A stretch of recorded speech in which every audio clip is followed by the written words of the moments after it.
My father name. Thank you. Mommy Labu. Hả? Mommy Labu. Mami labu.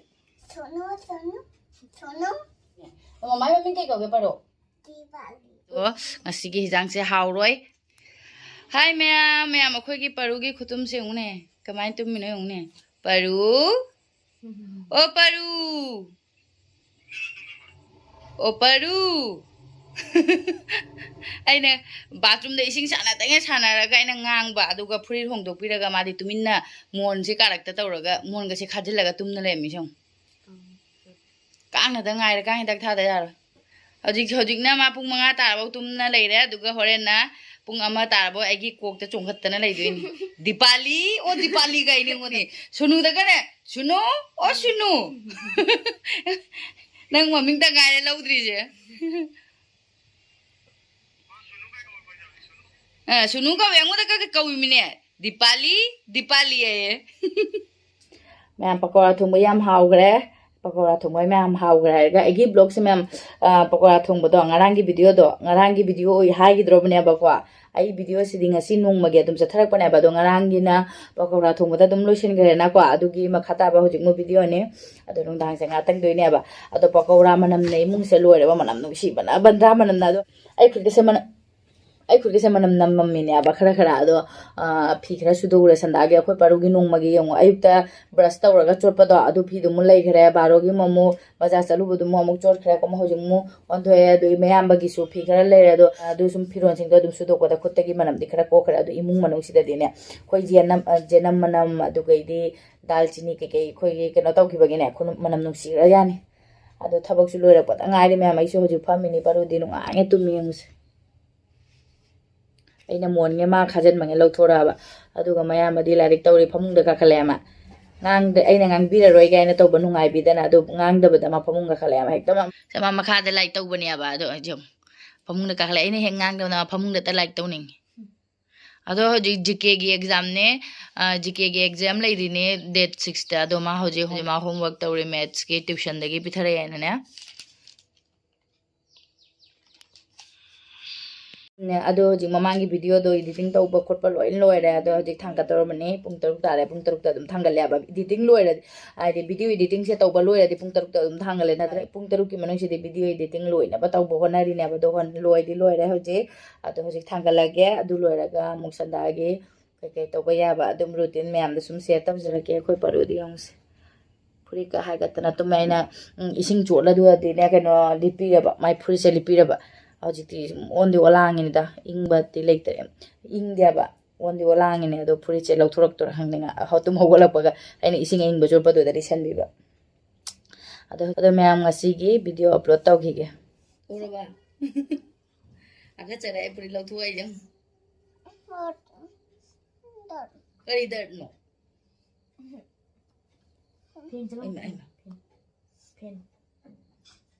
Pen.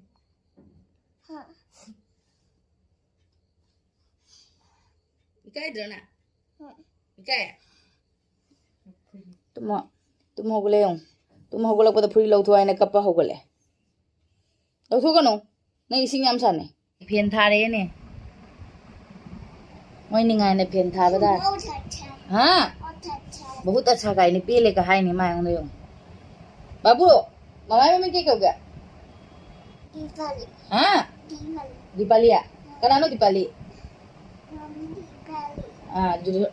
Mami Diwali ni ah. Papa Timba. What is your father name? Aro. Aro hai dolo. Dada kai no hangi sa. Aro, what is your father name?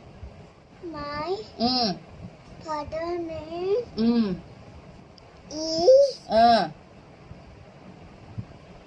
Kai no nang dumai ung na hai du bo mayam na hai ti hai ta re ne nang ba.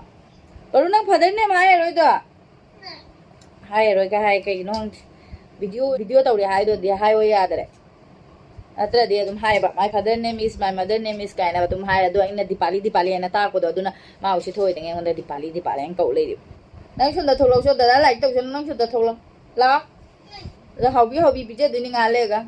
asai đi cái mua cái sao đinh đấy xuân đã cái này cái nào coi cái bora đôi na nè thằng cái tên lấy đẹp sao na ꯌꯥꯝꯁꯨ ꯌꯥꯝꯃꯦ ꯑꯗꯨꯝ ꯆꯠꯁꯟ ꯁꯨꯝ ꯆꯠꯁꯟ ꯑꯗꯣ ꯍꯧꯖꯤꯛ ꯁꯟꯗꯥꯒꯤꯕꯨꯗꯤ ꯉꯥꯏꯍꯥꯛꯇꯨꯗꯤ ꯆꯥꯅꯤ ꯑꯗꯣ ꯑꯩ video upload ꯑꯣꯏꯔꯦ ꯑꯗꯨꯒ ꯃꯤꯅ ꯀꯌꯥꯅ ꯌꯦꯡꯕꯤꯔꯛꯑꯒꯦ ꯌꯦꯡꯒꯦ ꯑꯍꯥꯟꯕ ꯑꯩꯒꯤ ꯑꯣꯏꯈꯔꯦ ꯉꯁꯤꯒꯤ ꯑꯍꯥꯟꯕ ꯀꯃꯦꯟꯁꯦ ꯃꯌꯥꯝ ꯊꯣꯡꯕꯝ ꯁꯅꯥꯊꯣꯏ ꯐꯥꯔꯁ ꯀꯃꯦꯟ ꯑꯗꯨꯒ ꯚ꯭ꯌꯨꯅ 146 ꯁꯟꯗꯥ ꯇꯥꯔꯛꯄꯩ ꯆꯥ ꯂꯣꯟꯒꯦ ꯇꯧꯕꯗꯅꯦ ꯗꯤꯗꯤ ꯑꯃꯈꯛ ꯂꯥꯛꯑꯦ ꯌꯥꯝꯅ ꯒꯨꯗ ꯅ꯭ꯌꯨꯁ ꯑꯣꯏꯕ ꯋꯥꯔꯤꯅꯤ ꯗꯤꯗꯤꯒꯤꯗꯤꯅꯦ ꯃꯊꯛꯇ ꯂꯩꯌꯦꯕꯅꯦ ꯗꯤꯗꯤ ꯑꯃꯈꯛ ꯑꯗꯨꯒꯤ ꯚꯩꯌꯥ ꯑꯗꯨꯝ ꯀꯧꯔꯦ ꯁꯨꯝ ꯗꯤꯗꯤꯒ ꯚꯩꯌꯥꯒ ꯑꯩꯅ ꯁꯨꯝ ꯀꯧꯔꯦ ꯅꯨꯄꯥꯗꯨ ꯎꯔꯗꯤ ꯑꯗꯨꯝ ꯚꯩꯌꯥ ꯍꯥꯏꯆꯜꯂꯦ ꯅꯨꯄꯤꯕꯨ ꯎꯔꯗꯤ ꯗꯤꯗꯤ ꯑꯗꯨꯝ ꯍꯥꯏꯔꯦ ꯑꯩꯈꯣꯏꯗꯤ ꯈꯔ ꯍꯟꯕ ꯑꯣꯏꯔꯗꯤꯅꯦ ꯑꯗꯣ ꯃꯊꯛꯇ ꯚꯩꯌꯥꯗꯨꯒꯤꯅꯦ ꯄ꯭ꯔꯣꯃꯣꯁꯟ ꯑꯣꯏꯔꯦ ꯍꯥꯏꯅ ꯑꯗꯣ ꯕꯦꯂꯨꯟ ꯈꯔ ꯄꯤꯔꯝꯃꯦ ꯑꯗꯨꯒ ꯑꯆꯥꯄꯣꯠ ꯈꯔ ꯄꯤꯔꯝꯃꯦ ꯑꯗꯣ ꯂꯥꯛꯑꯕꯅꯤꯅ ꯁꯟꯗꯥꯁꯤꯗꯤ ꯑꯗꯨꯝ ꯃꯤꯁꯤꯡ ꯂꯥꯛꯑꯕꯅꯦ ꯁꯨꯝ ꯃꯄꯥ ꯂꯩꯇꯕꯅꯤꯅ ꯁꯨꯝ ꯉꯥꯏꯍꯥꯛ ꯀꯣꯏꯊꯣꯛꯎꯒꯦ ꯍꯥꯏꯅ ꯑꯗꯨꯝ ꯂꯥꯛꯄꯅꯤꯅ ꯁꯟꯗꯥꯁꯤꯗꯤ ꯌꯥꯝꯅ ꯀꯩꯅꯣ ꯇꯧꯋꯦ ꯑꯗꯣ ꯑꯩꯈꯣꯏ ꯁꯣꯅꯨꯍꯣꯏꯗꯤ ꯌꯦꯡꯉꯨ ꯃꯤ ꯂꯥꯛꯄꯗ ꯁꯨꯝ ꯂꯥꯏꯔꯤꯛ ꯂꯣꯏꯁꯟꯈꯔꯦ ꯇꯤꯚꯤꯒ ꯉꯔꯪ ꯊꯥꯔꯤꯁꯦ ꯑꯩꯈꯣꯏ ꯁꯣꯅꯨ ꯂꯥꯏꯔꯤꯛꯀ ꯇꯧꯗꯉꯩ ꯇꯤꯚꯤ ꯌꯦꯡꯅꯔꯤ ꯌꯦꯡꯉꯨꯁꯦ ꯃꯤ ꯂꯥꯛꯑꯕꯩꯅ ꯉꯥꯡꯉꯔꯣꯏ ꯈꯪꯅ ꯇꯤꯚꯤ ꯌꯦꯡ ꯂꯩꯈꯔꯦ ꯑꯩꯈꯣꯏ ꯍꯥꯟꯅꯒ ꯄꯤꯉꯩꯗ ꯑꯩꯈꯣꯏꯁꯨ ꯑꯗꯨꯝ ꯃꯤꯒ ꯂꯥꯛꯑꯗꯤ ꯍꯔꯥꯎꯕ ꯈꯣꯠꯂꯝꯕ ꯑꯩꯈꯣꯏ ꯃꯥꯅ ꯉꯥꯡꯉꯝꯃꯦꯕ ꯑꯗꯨꯅꯦꯕ ꯍꯧꯖꯤꯛ ꯃꯣꯏꯁꯨ ꯇꯧꯔꯤꯁꯦ ꯃꯤ ꯂꯥꯛꯄꯒ ꯑꯗꯨꯝ ꯇꯤꯚꯤ ꯊꯥꯈ꯭ꯔꯦ ꯑꯗꯨꯒ ꯍꯥꯏꯗꯤ ꯃꯤ ꯍꯥꯏꯗꯤ ꯃꯣꯏ ꯃꯃꯥꯡꯗ ꯉꯥꯡꯉꯔꯣꯏ ꯈꯣꯠꯂꯔꯣꯏ ꯍꯥꯏꯅꯅꯦ ꯑꯗꯣ ꯑꯗꯨꯝ ꯌꯥꯝ ꯅꯨꯡꯉꯥꯏꯕ ꯄꯥꯎꯅꯤ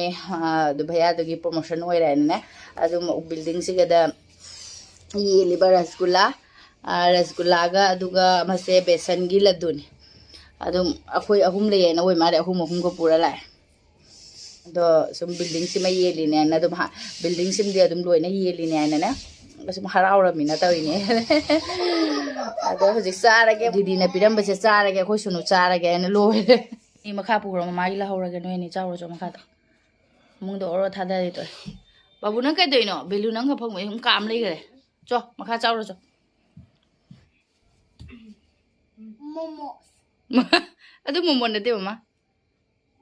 ꯑꯁ ꯃꯍꯤ ꯊꯥꯗꯔ ꯇꯥꯔꯦ ꯃꯤ ꯄꯤꯃꯥ ꯃꯍꯤ ꯅꯠꯇꯅꯤꯅꯦ ꯂꯣꯏꯅ ꯔꯣꯛ ꯇꯥꯔꯦ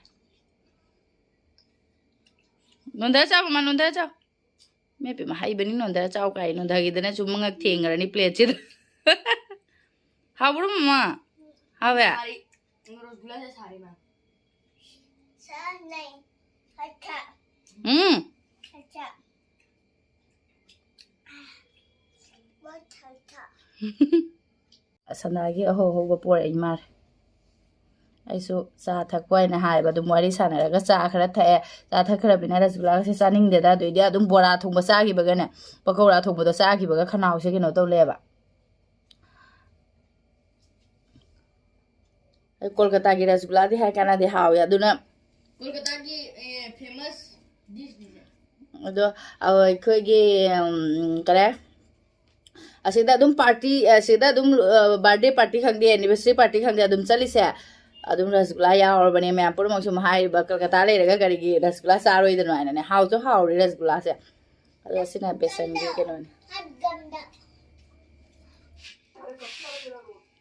8:53 ꯇꯥꯔꯦꯅꯦ ꯃꯌꯥꯝꯁꯤꯕꯨ ꯁꯟꯗꯥꯒꯤ ꯆꯥꯕ ꯊꯛꯄ ꯂꯣꯏꯔꯛꯄꯗ 8:53 ꯇꯥꯔꯦꯅꯦ ꯆꯥꯛ ꯊꯣꯡꯕ ꯃꯇꯝ ꯌꯧꯔꯦ ꯆꯥꯛ ꯆꯥꯅꯤꯡꯗꯕꯅꯕꯨ ꯂꯣꯏꯔꯦ ꯀꯃꯥꯏꯅ ꯇꯧꯗꯣꯏꯅꯣ ꯈꯪꯗꯦ ꯉꯥ ꯊꯣꯡꯗꯣꯔꯒ ꯕꯥꯕꯨ ꯆꯥꯛ ꯆꯥꯅꯤ ꯃꯃꯥ ꯊꯣꯡꯒꯅꯤꯅꯦ ꯃꯥ ꯆꯥꯛ थोंगꯔꯣꯏ ꯍꯥꯏꯅ ꯈꯜꯂꯤꯔꯦ ꯀꯔꯤ ꯄꯔꯨ ꯆꯥꯛ थोंगꯔꯣꯏ ꯍꯥꯏꯅ ꯈꯜꯂꯤꯔꯦ ꯀꯩꯅꯣ ꯃꯥ ꯊꯣꯡꯗꯣꯏꯅꯤ ꯉꯥꯗꯤ ꯆꯥꯗꯕꯗꯤ ꯌꯥꯗꯦ ꯉꯁꯤꯗꯤ ꯉꯥꯇꯪꯕꯅꯤꯅ ꯈꯔꯗꯤ ꯑꯗꯨꯝ ꯊꯣꯡꯉꯨꯔꯅꯦꯕ ꯑꯗꯣ ꯈꯔ ꯑꯗꯨꯝ ꯆꯥꯔ ꯄꯣꯊꯥꯕ ꯍꯥꯏꯅꯤ ꯑꯩꯈꯣꯏ ꯁꯣꯅꯨꯗꯤ ꯑꯗꯨꯝ ꯂꯥꯏꯔꯤꯛ ꯂꯣꯏꯁꯤꯟꯈ꯭ꯔꯦꯅꯁꯦ ꯑꯦꯅꯨꯋꯦꯜ ꯌꯧꯔꯛꯇꯣꯔꯦ ꯍꯌꯦꯡ ꯗꯦꯠ 6ꯗ ꯖꯤꯀꯦꯅꯤ ꯗꯦꯠ 7ꯗꯅ ꯃꯣꯔꯦꯜ ꯁꯥꯏꯟꯁꯅꯤ ꯑꯗꯨ ꯂꯣꯏꯔꯒ ꯑꯃꯨꯛ ꯄꯔꯤꯈꯥ ꯆꯠꯊꯗꯣꯔꯕꯅꯤ ꯑꯗꯨꯒ ꯃꯥ ꯍꯧꯖꯤꯛ ꯅꯨꯡꯉꯥꯏꯅ ꯇꯤꯚꯤ ꯌꯦꯡꯅ ꯂꯩꯔꯦ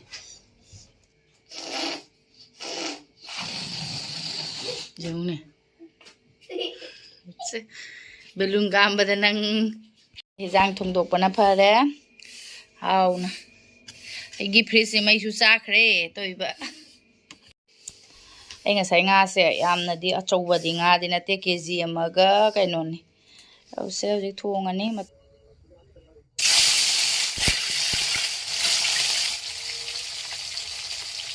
ꯑꯩ ꯉꯥꯁꯦ ꯐ꯭ꯔꯥꯏ ꯇꯧꯕ ꯂꯣꯏꯔꯦ ꯑꯩ ꯐ꯭ꯔꯥꯏ ꯇꯧꯕ ꯂꯣꯏꯔꯛꯄꯗꯒꯤ ꯑꯩꯈꯣꯏ ꯄꯔꯨꯅ ꯉꯥ ꯄꯤꯌꯨ ꯍꯥꯏꯅ ꯀꯌꯥꯔꯛ ꯍꯟꯖꯤꯟ ꯆꯪꯉꯝꯃꯦ ꯑꯃꯈꯛ ꯄꯤꯕꯤꯈ꯭ꯔꯒꯦ ꯃꯥ ꯀꯨꯏꯔꯕꯅꯤꯅ ꯉꯥ ꯆꯥꯔꯛꯇꯕ ꯉꯥ ꯄꯥꯝꯖꯕꯅꯤꯅꯅꯦ ꯐ꯭ꯔꯥꯏ ꯇꯧꯕꯗꯒꯤ ꯑꯗꯨꯝ ꯍꯥꯏꯅ ꯂꯩꯔꯦ ꯃꯊꯪꯁꯦ ꯑꯃꯨꯛ ꯄꯤꯕꯤꯈ꯭ꯔꯒꯦ ꯃꯉꯣꯟꯗ ꯆꯥꯖꯗꯅꯤ ꯃꯥ ꯑꯗꯨꯒ ꯑꯩꯅ ꯁꯤꯗ ꯑꯩꯒꯤ ꯏꯟꯖꯥꯡꯁꯦ ꯂꯩꯔꯦ ꯑꯂꯨꯒ ꯃꯣꯇꯣꯔꯒ ꯇꯧꯔꯒ ꯊꯣꯡꯉꯦ ꯐꯨꯜ ꯀꯣꯕꯤꯒ ꯍꯥꯞꯇꯔꯦ Thank you. Imay pima. Mommy labu. Ha? Mommy labu. Mami labu. Labu. Dada no ini jamin ero. Go. Garam niya. Cha phu do ro cha.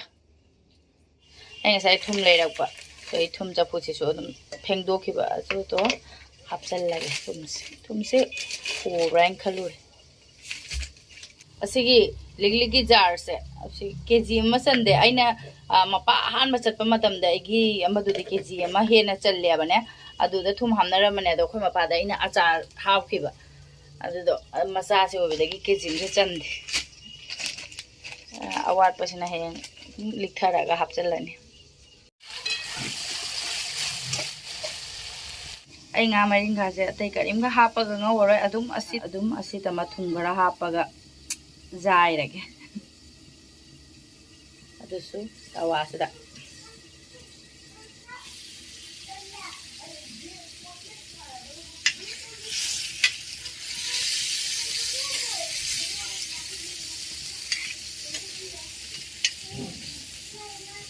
ai hijang lore mayam se hawradra ngasi gi numi se hawi di haina de ko ai chu mamang de khang de ba do ngasi gi hijang se hawroi adugai asina nga maring kha do asida leire aduga asina ama amet pe metoine nga thongdore khanbada hanbada aidi cha khana thonge bane adu matung de hijang tama thonge ba ado ngasi di hijang thong loraga nga maring kha ga se ngau loraga kaw thore di chak thong dre na aduga amuga mo hojik chak thongalamme aduga hojik se nga cha cooker ka makti manung ji de nga hakte ni da chak ka ambadi cooker ani khata cooker da siti ani ka ma de dum mulla pone ba ado hojik ta thangat ki ta nga ai hijang bu de dum loire aduga hojik se inam tha loira mena phi loina sudok pone ba ina ngarang sudoini ngarang su nungsa phai phajana kange ado ngasi mo amuk sum hapchan gi duini na ne aina ko ngasi mo nungsa da phaudo ya ba ado phajana makang phana kaino tawre kange makang phana kange ba aduna hoji thupchala hapchala ge cha ka mi nge da dum se thupchala ga hapchan ge akoi paru sing karak sure ngasi gi hoji furit amadu mo yellow color si mo amuk cholhan gare famuna mulanga thamami jong kum furit am mon do khara nong adum ahum mari sidine anga hak bathroom da changani cholalani adoi phaudu bo nongai ta ba mugli loraga phaudu bo do adum bathroom da asum ising na pura sudok tinge so adum nongai da ba aduna magi na tani bathroom da phi leiri se alu ma phi se aiga sonu ga tagi ni ne ado khoi sonu gi se sida leire aigi na sigada aigi sina aigi da hapchan gira ge paru sonu gi sina sonu gi da hapchan jarani paru nang lam hen gano Okay. chak loire khoi ge du gai di asina khoi ge tomato ga alu ga makang na dum mele sara sila Ciao. Sono. kana se Sono. ha Sono. sonu ai jong lam mele jong ado di mama ji musale ne mama min kai ka ge paro Diwali. ha Diwali. to sida phajana haru mama min kai ka ge Diwali. ngoda ke kya busi thore lambi de ga lango da dipali kai na hodui be ngonda dipali kai na kawi ba man papa min di kai ka ge haru Timba. do my father name is Hai Roidro My father name is Timba. Tâm na ka hage da ta di khanga khulaw ka law na ngangi me video re do isan na ri pa ma ado ngasi di hidang se haute Kabonga. babu nga pire ka ma ngasi di hidang se haw roi to hoi de hai bani na ko ai asing ba ni YouTube to ra ma tu da khang boi wari ni ko mamang di ai na ngatang ba do da hai gi ba do ga da ne mayam na dum hai ra ko do khang boi wari ni o su ma ma cha ma su ba wa khang da ba ka se dum comment da ga hai ra ko se khang ga mi na kya nungai ta sa o se cha sa na nga se le Thank you.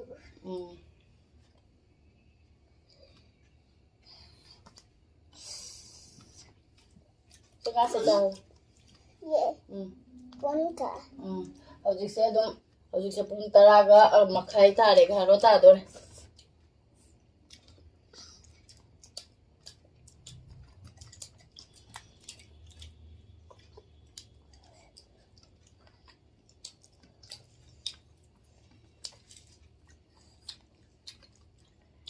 ngamen ha ji jong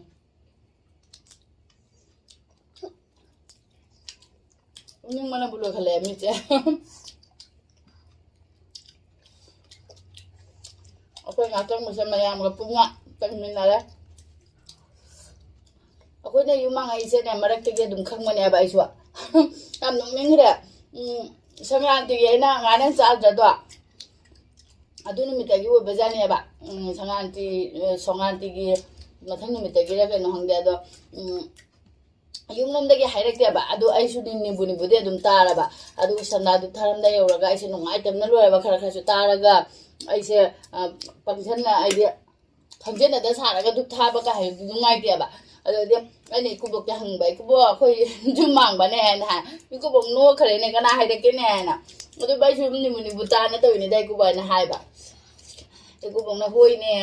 mapan da lebina hairakte ba khoi su kya hairakte da ado ne akhoi gi hak hak tu raga ta dum hak hak tu ra de dum haire ba adu ga lak khara ga na dum jumsing mon mit ga jumsing ba gi nong mang da dum haire ba ngasi jumsing do we he jumsing thu we na ya hairakte ngai cha gi ba tu ne de nga ma ga le ho ba adu du na kan choi ra ga no sa gi ba tu ne nga sa dre ba adu su ngasi de masih date 27 so nanti saya 15 wajib bener pak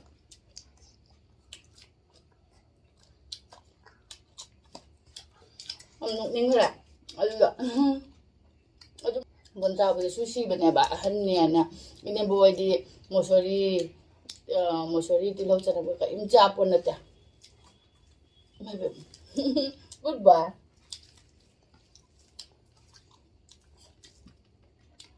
ado akhoi ma pawe daga de dum hydre da moi